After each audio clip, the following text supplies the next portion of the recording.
of reasons a person would seek out your services? Why have they? So, if you could sum up, let's say, the last couple of clients, why have they come to you? Is there a particular speciality that they come for, or is it midlife stuff? Mainly the younger ones. So it's more the teenagers, that early sort of 20s is the last few, and it's the I know I need a life goal to get somewhere, but I'm very frustrated with where I am right now. And it's like, but if you're frustrated with where you are now, you can't move forward. Like, you've got to sort where you are now for a start, which is the present moment, all of that, but sort where you are now. And the other thing is, it's really easy to blame other people for how you're feeling. So one of the things that I go through is, it's just a game. Let's just play a game. And they don't really like it, but let's just play a game. And think of one scenario where all your friends really upset you, and you take all the responsibility that it was all your fault, that all this happened, and what could you have done differently? Well, it wasn't my fault. Okay, but it's a game. So let's pretend it's that you need to own how you are feeling about this, as well as how you reacted in that situation and responded in the situation. So when they can look at it from a slightly different perspective, I think that that's really important. So my kids used to say, when someone would say something nasty to them, and I don't want to throw around the word bullying and all that stuff, because that's a whole different topic. But, if someone would say something not very nice to them, they'd say, well, they said, and I'd say, well, okay, let's look at it from their point of view. Well, no, look at it from mine. I said, I am looking at it from yours, but let's look at it from another point and another point. So the person said this is it because they have the same home environment you do, or are they looking at it from, and a certain sort of phrase they'd use that, I was like, but they've learnt that phrase, and they've learnt that phrase from an adult that's given them that.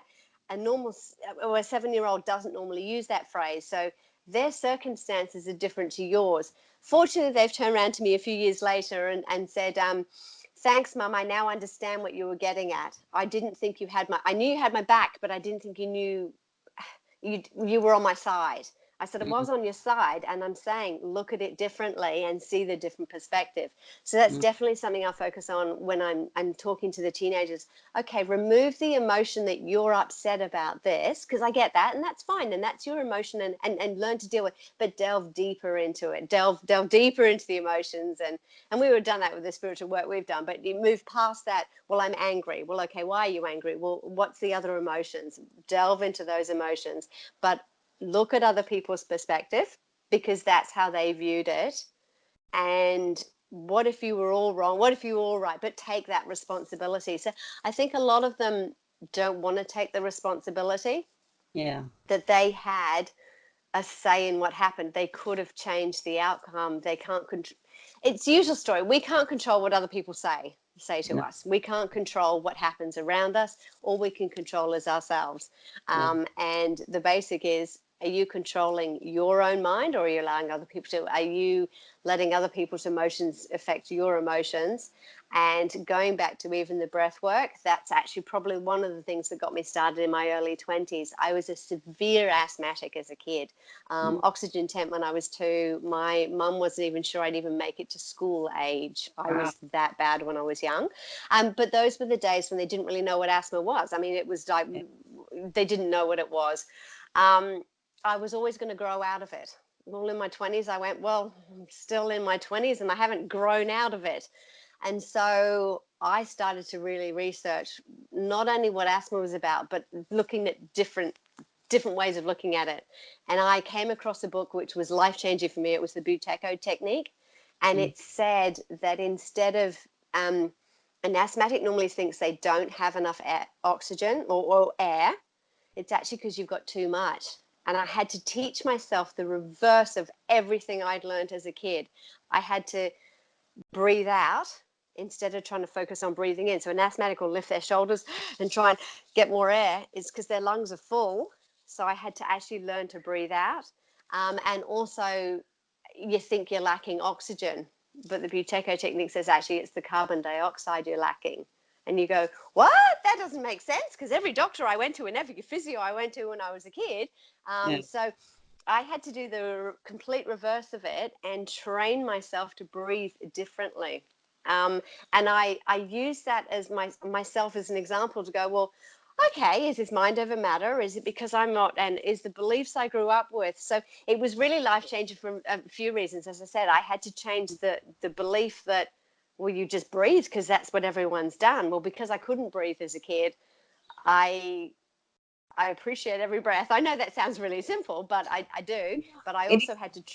it explains the whole paper bag thing too. Like, Well, yeah, because you're yeah, but I mm, remember as a kid, I had a little table and I had a ping pong ball, and you know how light a ping pong ball is, and I mhm, had to roll it across a card table, so it wasn't that long, and I couldn't get the ping pong ball across the table. I was that bad, and I remember being so frustrated. Even now, at the age I'm at, I remember that frustration of going, why can't I do this? And yeah, so I really had to completely change the way I looked at it. But it got me thinking, and it got me asking the other questions, going, well, so just because I've been told that mm, that's a tree, is it a tree? Is there more to it? Or, yeah, okay, that's a simple example, but yeah, it changed my view, and now I can control my breath. If you don't even have control over yourself, though, how can you expect to control any other environment around you? exactly. Um, is the It, gist of it. yeah, I think we all have those moments. I remember when I was about 19, I'd been to a party. I'd been quite sheltered up till that part of my life. And I used a word which, gosh, I'd probably be sent to jail for in Canada now, in England, to describe somebody. But it was Mm, something that was said around the house. My dad was in construction at the time, and I don't know if you've been around construction people, but they you know, there's a lot of stuff. But I said something which would be deemed derogatory now, mm, but in in the late 80s, it was mm, how they used to talk to each other on site. They mm, didn't use names, they used, you know, mm, these mm, words. And I remember at 19 being completely shamed for using this word, which mm, I'd heard you know, constantly, and I hadn't even been given the opportunity to explain that. I'd just been kind of denounced and, you know, branded, mm, and so there was that whole like unfairness to this as well. But it was a pivotal moment in my life because I had two major lessons. I had mm, one, okay, my home environment may have taught me some bad habits, which I need to look at, but it also taught me people judge people harshly and initially, and they don't research and they don't question, they just mm. judge. So that was two life-changing moments for me Yeah, in just like that. yeah. So, and I'm glad it happened at 19 and not later in Mm, life, you know. yeah, yeah. So, mm. Although I've changed a bit in my free speech these days, I personally think no speech should be restricted because one, I think it reveals the person. I think, Mm, hey, I'd rather have somebody who is bigoted out in full sight and be aware of it than not, mm, and have someone hidden, to be honest. And I think daylight is the perfect sanitizer of all things and sanity maker of all things too. If things are out in the open, you can see them, and logic will prevail, in my opinion. I think when you try and stifle free speech and stifle people's true intents, that's when society decays. So, and yeah, so it's all very well having free speech. What I find with the society nowadays, though, is that everyone has then got to have their say on the free oh, speech, though. So tell me about it. Yeah. it's a double-edged sword, though, isn't it? So if you Yeah. had free speech and you can say what you want, well, then I can tell you what I think of you, and I'm going to say, and then on these conversations go, and you go, what? I was just having a, I did a video and I laugh at everything. And when I am stressed, and they know at work, I have a certain laugh. And I say, it's not because I'm making fun of the situation or that, this isn't challenging or whatever. It's like my way of dealing with the stress. There's a certain laugh, and a colleague Yeah. overseas, she'd go, oh, there's your stress laugh again. Um, but I was doing a video, and it was on stress, and I did put it up on Facebook, and I got some amazing, beautiful responses from it. And then I got other people going, "How are you? Why are you laughing at my situation?" I was like, "Wow, you took that personally." Wow, yeah, yeah, And said yeah. I was laughing at you. Like, I mean, what do you say? But it, Oh, there's always going to be somebody out there that your opinion will affect, well, and yes. yeah, unfortunately, really the only way to combat it, if you don't want any feedback, then Yeah. just don't have any commenting on your videos, which is a lot of the way that YouTube's going, Mm, which may be actually a good thing. Um, my understanding is, though, if you're on social media and you're in a public square, as they say, then hey, I think it's open season. Basically, if you want to pop something it out there is. in public, it's going to come back and bite you on the butt. And Mm-hmm. or if that's what you believe, though, that's what you believe. And I usually find Absolutely. yeah, when I never censor anything. I basically put it all out there, and when people comment, I just say, well, I appreciate that's your opinion. It obviously Mm, isn't mine, and that's all I mm. use. And Oh, normally absolutely. people will come round, and the only time I've ever really removed a comment is if it's been particularly harassing, Mm, and I haven't yeah. done that in ages, to be honest. In the early days, probably about 2 years ago, there was a lot of trolls around, but Mm. there's not so many these days. There's just people with differing opinions now who seem to think that I don't have a right to one. So that's what I Yeah. do. But that comes back to free speech again. There should be multiple points of view on any topic, in my opinion, and we should be able to hear all of them. Who's ever going to But agree even 100% with everything that a person, oh, I mean, look at your own Deb, partners, children. Yeah. absolutely. But with the coaching, and especially with the young teenagers, though, they don't think twice. They don't read back what they've typed because it's easy just to type something. So even if it isn't on a public forum, it's still on a forum where they go backwards and forwards. And you're like, hold on a sec, you're getting nowhere because you're both trying to argue the same points, but you also just feel that you could just type anything and it's not the face-to-face connection that you've also got. Then Mm. they get screenshotted and shared around and all this sort of stuff, and then people are in groups and then excluded from groups. I mean, really is quite a minefield for them Oh, with yeah. trying to work out all of that as well as themselves. Yeah. Yeah. I rarely use any social media these days except for YouTube. And Mm, I, j- I sterilize most of my, I've got, I've got some Facebook, but they're purely now for, occasionally I'll post something. If I see a particularly good YouTube video, which has a good message in it, or mm, a topical message. It doesn't even have to be something I agree with. But if it's something that I think is worthy of documenting in this point in time, I post it. And mm, it's normally, again, I may not actually agree with it, but it's pivotal to what's going on in society. I then mm. post it.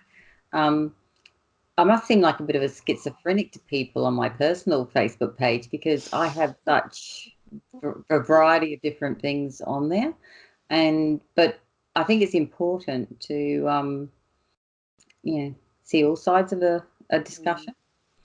Yeah. I Yeah, I'm not particularly into religion. I believe I'm an agnostic, so I believe there's a God, and I believe something occurred, but I don't know what exactly. I don't think I'll ever know what what has happened, how we were created, why we're here. There's a lot of big questions there. But my experience of religion hasn't been particularly, you know, good. And the research I've done into other religions that I haven't been associated with isn't good either. They all seem to be very cultish, or all about the oppression of children or women, to be honest. So I don't think there's much for for many people inside religion, to be honest.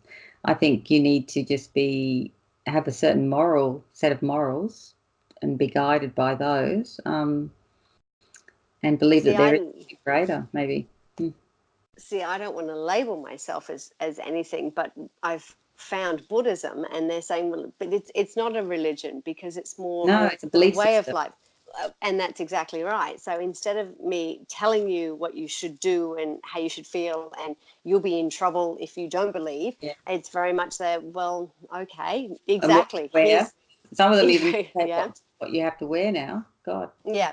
Yeah. So what I liked about it, or like about it, is here's the tools to move through what's happening. Here's tools to do that. So that's what I got from it. Instead of saying, well, guess what, I'm Buddhist, which I don't want to even say that sort of thing. That's not what I'm saying. But you're right. Yeah. Instead of, I just like the gist of, instead of being told what to do and feel, Mm. it's here's how to help you through what you're doing and to Yeah. get through it. Yeah. I mean, I think most of us know there are certain things in life that you should be doing, and there's certain things in life that you shouldn't be doing. Mm. And I think basically the laws inside society should stipulate those. There are some countries with laws, though, that I just shake my head at, and I think China in particular scares the hell out of me at the moment. Some of the rules that they're bringing in for their people. They've actually got a social credit system now, which limits if you post something on your social media that they don't agree with, you may not be able to access flights out of the country and stuff. It's or use certain transport options or get certain jobs, and when that sort of Well, thing is happening, that's a worry. Well, I grew up in Hong Kong. I spent 14 years there, and I did go back to Hong Kong before the changeover in '97 back to China. So I'm closely following how the Hong Kong people feel.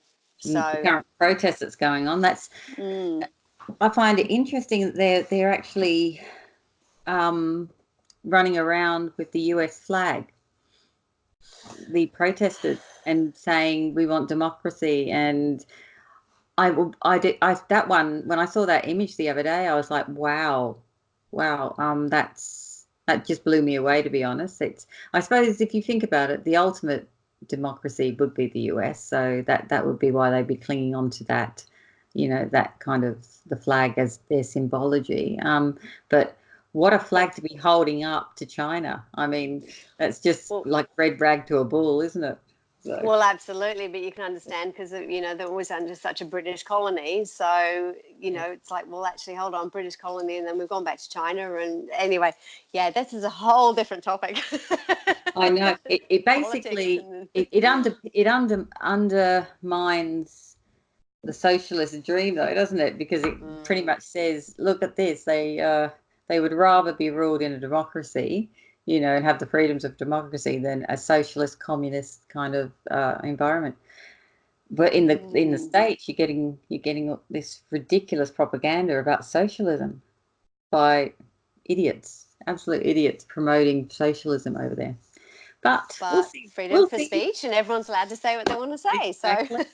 And that's a really good example of democracy. And when they all get voted out in 2020, that'll be another good example of democracy.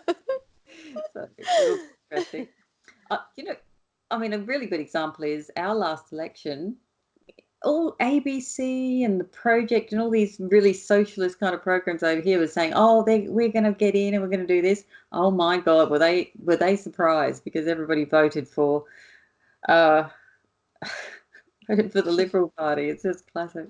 I thought that was oh, quite funny when that happened because and then they sit on their little panels and they go, "What happened?" And we're all going, "Duh,"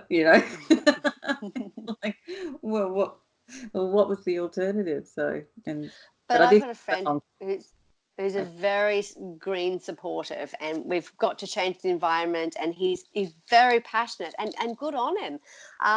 And then the other side of me sort of says, yeah, but and he does. Like, don't get me wrong, he does, but you got to start in your own backyard. So instead of complaining at big corporations are doing various things, well, what are you doing? And I look at my little compost heap out them, and I think, well, it's something though. So okay, I might not be changing the world and sorting the oceans out, but at least I can do my own little bit in my own backyard.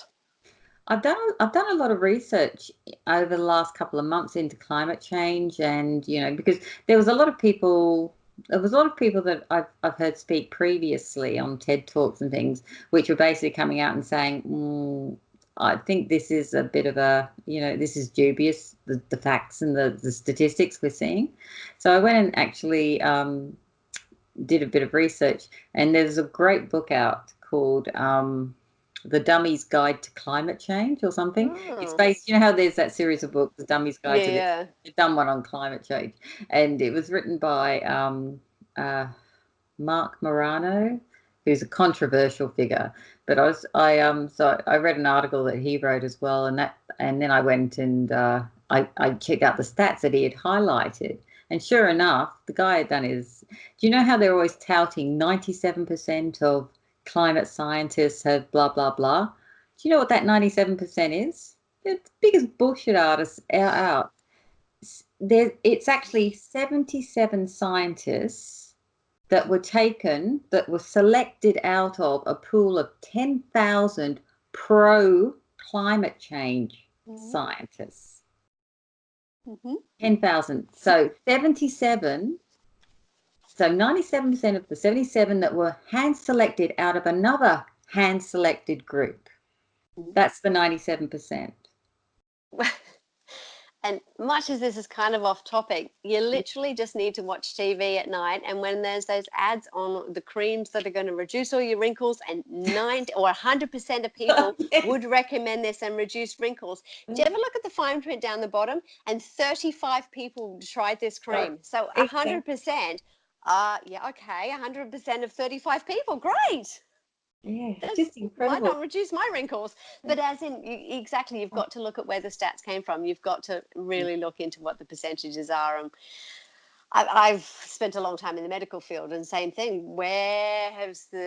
Who's funding the research? Who's funding the things that are coming through? And let alone the funding's the big thing. I'll tell you something else, which I found out, which absolutely blew my mind and made me start to think I've really got to get into this a bit more. Did you know that since the medieval warm period, which was 900 to 1300 AD, the Earth has actually cooled? There has been a number of, the Earth is always going to, and has it shifted on its axis? And another thing I found out when I researched this week too is off Perth they do a sea level measurement, and they've been doing the same sea level measurement for the last 150 years apparently. Well, since we settled, I suppose, since Federation, whatever. And in the span of the last 100 years, the sea level has risen and reduced by 13 centimeters up or down consistently, up, down, up, down, up, down. And it's now actually lower, which kind of, if you're believing all the ice caps are, and also the polar bears, remember An Inconvenient Truth? I've done a bit of research, as you can tell, the last few weeks. They were going on about how all the polar bears are dying. We now have a glut of polar bears. There's actually more polar bears than there was 150 years ago, apparently. It's so a lot of the stuff that was in that Al Gore's An Inconvenient Truth is we're actually a pack of lies. It's you've still got to be careful what you're reading. Look, at the end of the day, exactly, I can't change the world. I can't make the sea levels drop or anything else, but what I can do is, as you say, at least in my backyard, and at least using recycled straws for the kids, whether it's glass or stainless steel, and that's the thing, is what can you just do in your backyard? And it's the same as I say with the coaching, is you can't change the world, you can't change how other people are going to look at you or what they're going to say to you, but what can you do for yourself? The three major damaging effects of climate change, or because there is damage being done, are actually being done by India, Pakistan, and China. They literally are poisoning the oceans, those three countries, because they just pollute. They produce and they pollute the seas. The other thing is, what was it? So pretty much, basically, Australia, we have like a 0.005% effect on anything. China, India, and Pakistan has a humongous effect on the environment. And if we really were serious about doing anything about it, we would be sanctioning those free countries and getting them and helping them to clean up their sewerage and their oceans and change their methods of production if we could. Although I don't But think do you remember all those years I, ago, there was the hole in the ozone layer? We don't even talk about that anymore. oh, it must have closed up. Did it close up? What? But that's what I mean. It's just not on the news anymore. Oh, well, that was it. That was the biggest thing actually that I found. Yes. They're always going on about CO2, and that's the main culprit. Well, apparently, I was reading this report. I can't remember. I can't quote it, but apparently, if we reduce our CO2 anymore in our environment, we would actually kill off plant life on the planet. So I'm just like, I've read wait a that minute, too. that does make sense because remember when we were at school, we were all taught about how CO2, it makes complete sense. And so basically, if we did actually go through and follow all of these greeny policies, we'd probably kill everything on the planet. Well, we're doing It's, that anyway. So look, exactly. but we do it really quick Yeah. if we follow. That's what amazes me. But anyway, yeah, I just it's all like I was completely a believer of like, oh yeah, we've obviously got to do something about climate change. And now after like a couple of months of doing research here and there, and I did a paper for my university course on it too. So I'm like, oh my God, I can't believe I was such an idiot. I didn't know some basics on this. But it's the propaganda, it's the media, and they just bamboozle you with what they make it sound like facts, but you're right. It's like a wrinkle cream. They're throwing wrinkle cream quotes at us. They should all be given like how in sport there's red cards and there's Yeah. yellow cards and every one of them should be given a red card when they tell birthdays, and then at the end of the year we should have a tally of how many red cards did CNN get this year, how many cards did Sky News, and we should work out who's the biggest, perpetuator of propaganda on the planet. I have a feeling I might know though. The ABC. But anyway, so let's get But back. yeah, well, everyone has their own truths, and when someone says, "But that's the truth," no, Oh, that's still your truth, or still oh, your that's reality on my it. So, truth. That's my mm, truth, Michaela. How many times have I heard people say that to me? My truth mm-hmm, is this. And I say, but your truth has nothing to do with fact. mm, And they say, but it's my truth. And I went, mm. but it has to also be factual. But even if they remove the "my" and it's the truth, and you're like, "Yeah, no, hold on."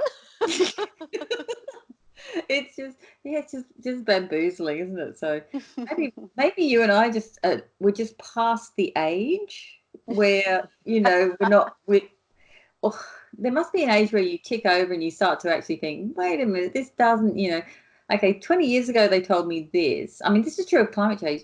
I remember 30 years ago when they were saying the planet is cooling. Remember climate cooling? Mm, mm, So, and then they changed it to climate warming, global warming.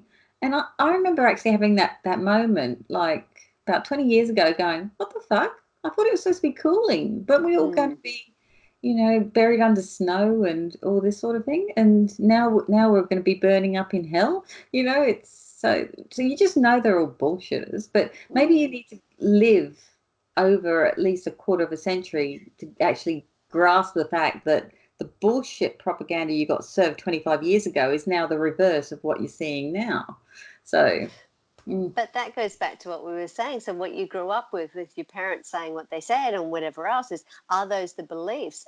Is that what you need to keep carrying forward? And yeah, is it the truth? Is it what I want to keep moving forward with? And one of my favorite sort of Buddhist sayings, quotes, is that two monks are walking along and they come to a river, and there's a woman who can't cross the river, and she desperately needs to get to the other side to her family, and they're not allowed to touch women. So she just can't get across. And so the two monks do agree that the best way is for him to carry her across on his shoulders. The young one carried her across the river.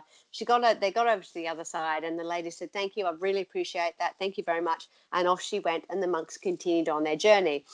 A few hours later, the young monk says to the old one, Oh, so he says, I really shouldn't have carried that woman. I still feel bad. I touched a woman. And he looked at him and said, why are you still carrying her? You put her down hours ago. Yeah, And how true. so, yeah, and I like that too. Because it's like, well, why am I still carrying this? Why? Someone told me that was the truth. Someone told me that was a belief. Someone told me that there's global warming. That's a truth. I'm going to believe it. Mm, As you did. You did the research, you have a look at it, and you go, well, actually, what do I want to believe? And that's what's great about freedom of speech and whatever else is nowadays. I have a choice what I do want to believe. I mm, have a choice what I want to do, how I view it, and yeah, going back to looking at it from a different perspective. How do I want to take that on board? No, I choose to let that go. And that's quite challenging. And that's what I yes. do go through is, what do you want to let go? What do you want to take? What do you want to listen to? Do you want to listen to your friends that are texting you and that's their truth and they're saying what they think of you? Well, great. That's what they think of you. What do you think of yourself? Sorry, Exactly. I just really summarized that into it. No, no, that's good. That's good. I love this stuff. I don't mind going off tangent. So, because it's all about getting to know you as well for the reader. But yeah, it's I've probably done two about faces on a not a lot of subjects. One from my parents, and then back to something different. And it's now later in life that I am falling back to the more logical explanation of things. So I think there's also that period of time in your late 20s where you seek out the more exciting option in things, whereas when you've got more on the line, when you've got dependence, when you've set yourself up in life and you don't want to lose what you have, that's when you also view things from a more conservative perspective. Whereas when you're young and you have nothing, yes, socialism sounds great, let's go protest something, oh, we can't eat meat though, so yeah. I have But you're right, less to lose, and we've got more to lose now. Yeah, Yeah. and it does come back to that. It's yeah, I had a wonderful discussion actually with one of my daughter's friends on I was trying to explain the concept of a doctor in a socialist environment versus a doctor in a democracy and how it would work. And I was explaining how in a democracy, a doctor will go to university for up to 7, 8 years. Six to train in the basic doctor skills, and then they'll specialize for a couple of years, maybe even 4 more years in a specialty. And basically that means their entire 20s is dedicated to the study. So basically when they hit their 30s, it's all about making enough money to cover their future life, the next 30 years. So that's why they charge, as specialists to do so much so that they can recoup really that 10 years of study as well as the money they've had to outlay to study these days, because that's hundreds of thousands of dollars It's to huge. become a doctor. And I said, now, in a democracy, somebody actually makes that choice to become a doctor. They make the choice to sacrifice 10 years of their life. And then so that they know down the track, they will recoup that and they will retire well, basically. So it's a long-term plan. Whereas in a socialist kind of environment, where everything is free, anyone can be a doctor, but most won't have the intelligence to pass all the courses. So you'll have natural attrition through. But the ones that do actually get out the other end, even though they haven't paid for the course, they've still dedicated 10 years of their life to what they're doing.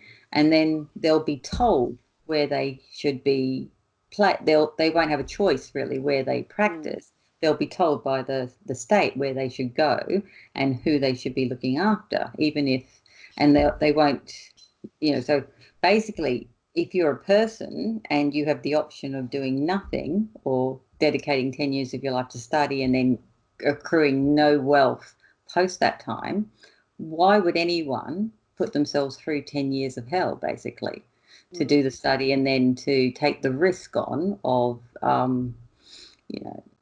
because it is a risk it is not a risk averse role, you know. I said, and then it's not just being a doctor. That applies to a lot of roles in society that people won't want to take on if the option is they get no benefit from doing that compared to someone just staying home and doing nothing. Do you know what I mean? Or doing a job or servicing fast food in retail or something like that.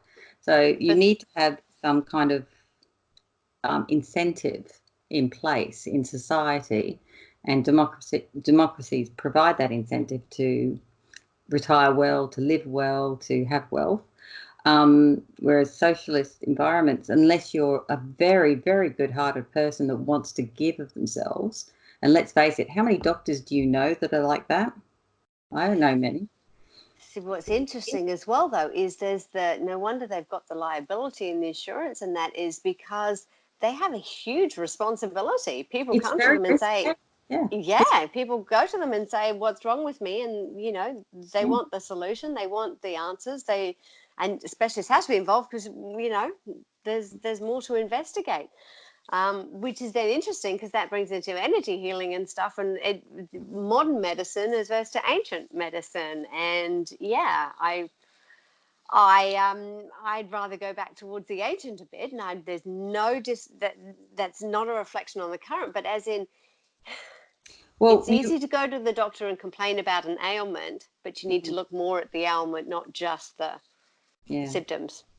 There's there is actually a trend in socialist communist environments that because there is a lack of medically trained staff due to this lack of incentive, old remedies and come back into play, and you start to get communities having their witch doctors and their wise women and medicine people, and that culture is actually built up in socialist environments again because no one can afford or has access to. But eventually what happens is that society decays because basically if people don't have to actually do anything or they're forced to do things, they rebel. So basically socialism is the first step to communism.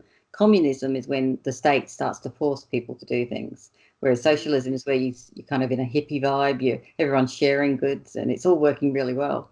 And to be honest, I think socialism works really well up to about 100 people. Right. I think it can be managed with a little communities. If you had smaller communities that self-manage themselves all over the country, I think socialism would work brilliantly.